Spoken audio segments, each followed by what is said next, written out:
ये स्टेट ना मतलब ज़्यादा लड़ाई दंगे में रहती है, मतलब डेंजर टाइप ना, गुस्से वाले। तो मैं वहीं से बिलोंग करती हूँ, रोहतक से।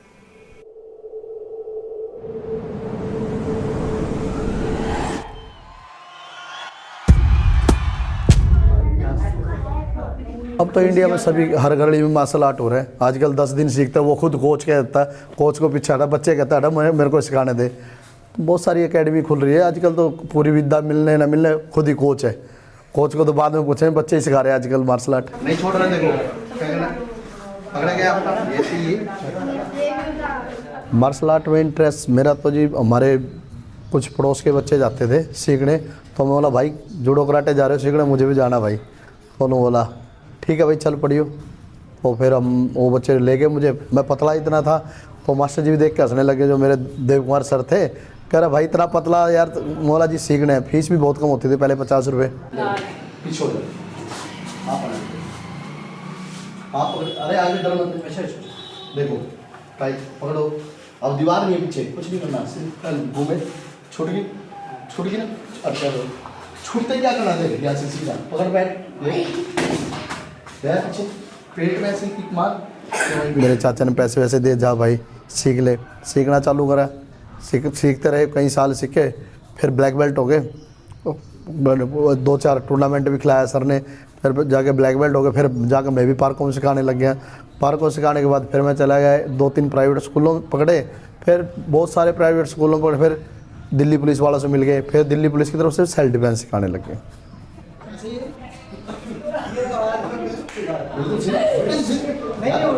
भाई आप लड़ाई कर रहे हो, वो मामा का छोरा थोड़ा। MMA तो बहुत बाद में है, पहले तो हम जीत कोंडो करते थे। जीत कोंडो मास्टर बुर्सली की एक आर्ट है जीत कोंडो, जो स्वर्गीय मास्टर बुर्सली ने लिखी थी। जीत कोंडो एक अपनी आर्ट है, जो जीत कोंडो में एक MMA तो अब चालू है, पहले ही जीत कोंडो कैसा, तो वो भी खाली हाथ प्रहार होते थे उसमें। पकड़ो, ये देखो, ये छोड़ो, छोड़ो। ट्रेन करते करते कम से कम 20-22 साल हो गए। छोड़ो नहीं छोड़ा, टाइट पकड़ो। ये देखो, ये चीज, ये ऐसे, ये ऐसे किया,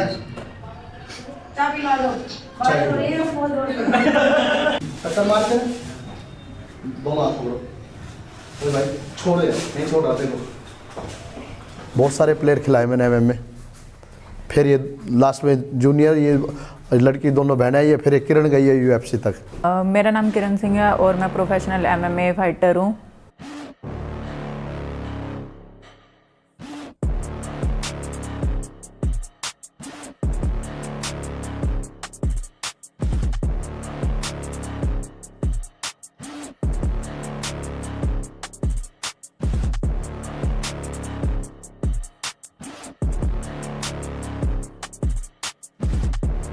मम्मी और पापा दोनों ने ही मुझे फुल सपोर्ट किया, क्योंकि हम 3 सिस्टर हैं और तीनों ही मार्शल आर्ट करते हैं, और उन्होंने कोई भेदभाव नहीं किया लड़के और लड़कियों के बीच में। उन्होंने कहा कि हमारी तरफ से पूरा सपोर्ट है, ज्वाइन करो।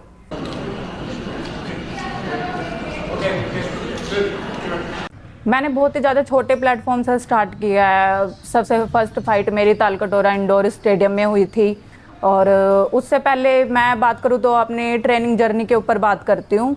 मैंने सेल्फ डिफेंस के कैंप से अपनी ट्रेनिंग स्टार्ट की थी, और उसके बाद से ही मैंने एकेडमी ज्वाइन की। मुझे मेरे कोच मिले वहाँ पर, तो मैंने DV पब्लिक स्कूल से ही अपनी MMA की ट्रेनिंग स्टार्ट की। फिर मैं मायो प्लस जिम में आई, जो कि सरस्वती विहार में है। वहाँ पर मेरे कोच ने मुझे ट्रेनिंग करवाई, जिनका नाम मिस्टर तेजवीर सिंह है।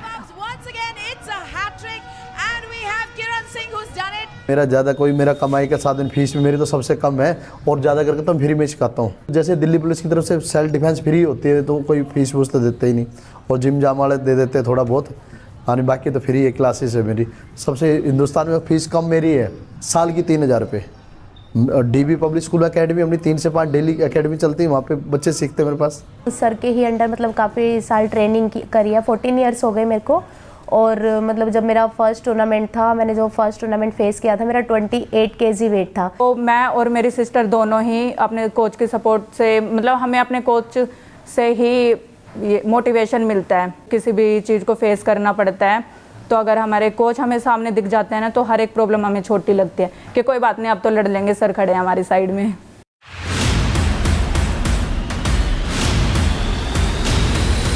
वैसे मैं वुशु का नेशनल रेफरी एंड जज हूँ, ठीक है, और मैं जो भी वुशु में अपना नेशनल रेफरी एंड जज भी करता हूँ, और मैं MMA का इंटरनेशनल कोच भी हूँ। ठीक है, ऐसे निकाला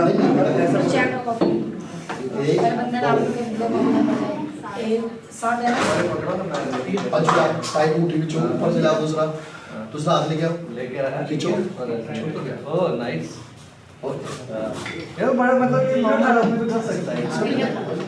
नरेले की, हरियाणा की एक लड़की है। मेरा क्या होता था, हर बार मैं उससे फाइनल में हार जाती थी, हर तरह, मतलब स्टेट में गोल्ड, हर जगह मतलब अच्छी अचीवमेंट। पर जहाँ वो मेरे आगे मतलब यूँ हुआ कि मेरा फाइनल इससे है, चाहे 4 बाउटें होनी होती, मैं वो चारों जीत जाती, पर जहाँ वो आती मैं उससे हार जाती। तो मुझे सर ने वार्न किया कि या तो प्रैक्टिस अच्छी करो, जीतो, और या फिर मेरे से पिटना, इस बारी फाइनल में पिटोगे। तो हार जाता है, मैं कूट कूट के उन्हें फिर सीधे कर देता हूँ, हार कैसे गया, फिर लड़ाता हूँ तैयार करके, और क्या। हम नेशनल का ट्रायल देने गए, जूनियर नेशनल, मैं वहाँ पे फिर से हार गई उससे। तो सर बोले आज बेटे तुम्हारी ना पिटाई 2-3 जनों की तय है, मतलब एक बॉयज़ था और एक मैं थी। तो सर की मतलब सर को ना ये था कि भाई मेरी एकेडमी में मतलब जूनियर वेट कैटेगरी में एक अंजलि और एक आकाश नाम का लड़का था कि ये अच्छे हैं, दोनों ट्रेनिंग बहुत अच्छी करते हैं, पर ये नेशनल में जाके उन्हीं से ही क्यों हार जाते हैं। हाँ, एक लड़की थी अंजलि नरेला की, ये बार बार हारती। मैंने भी क्या करा, एकेडमी में ले जाकर इसको पकड़ा के ग्रिल, वो नहीं होता गमला, पकड़ा इसके 10 डंडे। तो गई मैं, मतलब एकेडमी गई, सर ने बोला आ जाओ भाई, तो हमारी एकेडमी में एक नीम है, उसकी ही डंडियाँ तुड़वा के सर ने मतलब मुझे बहुत पीटा। फिर उसके बाद जो था, पीटने के बाद पता नहीं क्या ऐसा मोटिवेट, मतलब क्या ऐसी एनर्जी डेवलप हुई मेरी ना, उन्हीं के ही गांव में, मतलब नरेला में ही एक चैम्पियनशिप हुई, और सर ने ओपन वेट कैटेगरी में मेरा नाम डलवा दिया। तो मैंने फ़ाइट करी, 5-6 फाइट करने के बाद देन फाइनल, फिर उसी से फाइनल फाइट खेली और उसको हराया। उसका मतलब उसके अंजलि ही नाम है वैसे उस लड़की का, उसके फादर वहाँ पे उस टूर्नामेंट को देख रहे थे ना, तो उसके फादर आए और उन्होंने ना, मतलब मुझे, मैं बहुत छोटी थी उस टाइम पे, 100 रुपीज़ दिए कि बेटा आपने बहुत अच्छी फाइट खेली है, और उन्होंने मुझे 100 रुपये भी दिए।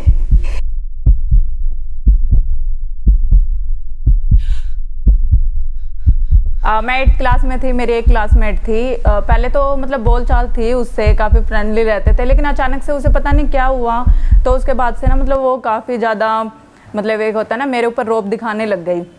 स्टार्टिंग में मैंने काफ़ी बारी समझाया कि मुझे उससे कोई प्रॉब्लम नहीं है, और जो भी प्रॉब्लम है शॉर्ट आउट कर लेते हैं।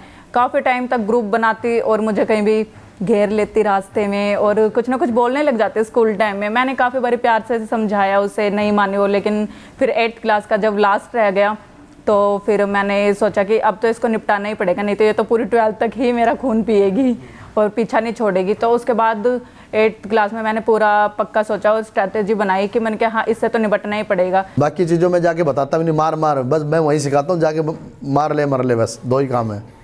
जैसे आपके बच्चे हैं, हाँ, सीख जाते हैं आपसे। हाँ जी, वो स्ट्रीट फाइट्स में भी काफी पढ़ते जो तो सारा दिन लड़ते ही घूमते रहते हैं, उनका काम क्या है। तो उनको आप क्या बोलते हो, करना चाहिए नहीं करना चाहिए? करना चाहिए, मर जायज यूँ नहीं जाकर गली में किसी ने कूट दे। उसके बाद फिर स्ट्रीट फाइट हो गई थी, सड़क के ऊपर ही दूसरों ने ही छुड़वाया, और फिर मैंने उसको बहुत ज़्यादा पीटा। मैंने पहले ही समझाया था कि मेरे से ज़्यादा पंगा मत ले और चोट वोट लग जाएगी, लेकिन वो मानती नहीं थी। तो फिर मैंने कहा आज तो देखी जाएगी जो भी होगा, और साल का लास्ट मंथ है ये, और 9th क्लास में जाना है, तो ये भड़क मुझे नहीं चाहिए। प्रेशर ज़्यादा तो इंडिया में तो चिड़ी रहे भाई, प्लेयर कैसे चला गया इतना ऊपर भाई, दो तो देख ले 14 साल लगे उसे जाने में। कमेंट कर रहे भाई नकली प्लेयर जा रहे हो, भाई खुद जाके देख ले, वहाँ जाने से पता तो लगता है। बस हमारा तो यही मकसद जाके वहाँ जीतना ही है। और मैंने किरण को बोला जाते ही मारना, उसको मारा है, और वही बात है उसका वेट भी ज़्यादा था, उसकी हाइट भी ज़्यादा थी। किरण तो हाइट से ही मार खाएगी। कोच का तो फर्ज होता है चलो इस बार नहीं तो अगली बार फिर जीतेगी। तो अभी फिर से हम देखेंगे। हाँ, फिर से तैयारी करेगी। बस अभी तो 1 साल का गैप है, उसके बाद दोबारा फिर लड़ेगी।